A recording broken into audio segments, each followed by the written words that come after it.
আমার সহধর্মিনী আমার স্ত্রী ডাক্তার, আপনারা জানেন। আলহামদুলিল্লাহ, আমার সৌভাগ্য যে আমার শিক্ষককে সেই কোরআনের কিছু ঋণ শোধ করার সাহস নাই। আমি শুধু খেদমতের অংশ হিসাবে আমি আমার স্ত্রীকে বলছি যে হুজুরকে যা চিকিৎসা লাগে, দুনিয়ার দৃষ্টিতে যা চিকিৎসা আছে সবটুকু তুমি করে দেবা। তার মোবাইলে আমি দেখলাম সেভ করা আছে যে আফসারকারী স্যার, মানে ওই পুরা নামটা লেখে নাই, লেখা আছে ডক্টর মাসুদ স্যার। তা আমি বললাম, ডক্টর মাসুদ স্যার, তোমার হাজব্যান্ডের নাম স্যার করে লেখছে কেন? অফলাইনে লেখা আছে, মোবাইলে সেভ করা নাম্বার। তো বললো যে এটা ডক্টর মাসুদ স্যার, আপনি স্যার না, আপনার আমি স্যার ডাকবো কি? আমার কি মানে আমি কি অত বোকা নাকি? তা আমি বললাম, এটা ডক্টর মাসুদ স্যার কে? বলছে যে এটা হলো আপনার সেই শিক্ষক, কারণ তাকে আমি স্যার ছাড়া ডাকি না। তাকে আমি স্যার ছাড়া ডাকি না, কারণ সে আপনার শিক্ষক, সে আমারও শিক্ষক। আলহামদুলিল্লাহ, আপনারা জানেন, আপনাদের বৌমা বা আপনাদের ভাবি যাই বলেন, সে বা আপনাদের বোন, সে এখন আলহামদুলিল্লাহ মেডিকেল কলেজের সে প্রফেসর, শিক্ষক। আবার একই সাথে আলহামদুলিল্লাহ সে এখন মানে চক্ষু বিশেষজ্ঞ।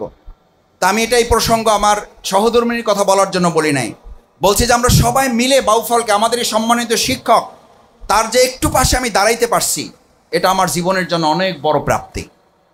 আজকের একজন ছাত্র এই অনুভূতিটা লালন করতে পারাটা, এটা অনেক বড় সৌভাগ্যের। আজকে এখানে যারা আসছেন, আমি আপনাদের সত্যি রাজনৈতিক কোনো কথা বলার জন্য আসি নাই। এখানে রাজনীতি কি? বাউফলে বিলবিলাস আমি কি রাজনীতি করবো আপনাদের সামনে? আমি তো আপনাদের সামনে বড় হয়েছি, আমি আপনাদের সামনে এখানে এই দোকানপাটে ঘোরাফেরা করেছি, এখানে বাজার করেছি, এখানে আপনাদের চোখের সামনে আমি বড় হয়েছি। আমার ত্রুটি বিচ্যুতি আপনারা জানেন, আমার কোনো ভালো কিছু থাকলে সেটাও আপনাদের দোয়ার বরকতি হয়েছে। এটা আমার কোনো কৃতিত্ব না, এটা আমার কৃতিত্ব না, এটা আপনাদের দোয়ার বরকত, এটা আপনাদের স্নেহ, এটা আপনাদের ভালোবাসার কারণে হয়েছে। এই স্নেহ ভালোবাসা দিয়ে যেই মাসুদকে টেবিলের ওপার থেকে টেবিলের ওপারে নিয়ে আসছেন, আমার এমন কোন অন্যায় অপরাধ যদি থাকে যে এই দোয়া আপনারা আর করতে পারবেন না, যেই দোয়া আগে করছেন, ওইটার জন্য আজকে একটু মাপ চাইতে আসছি। আপনাদের সেই আগের দোয়াটা কি অব্যাহত থাকবে?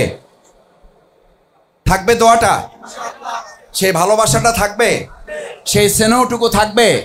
আগে মাথায় হাত দিয়ে দোয়া যেটা করছেন, ওই মাথার হাতটা কি থাকবে? যদি পিঠে হাত দেওয়া লাগে, এটা আপনারা বললে হয়তো বলবেন যে মাসুদ ভাই সামনে ভোট আসছে তো এই জন্য খুশি করার জন্য বলতেছেন।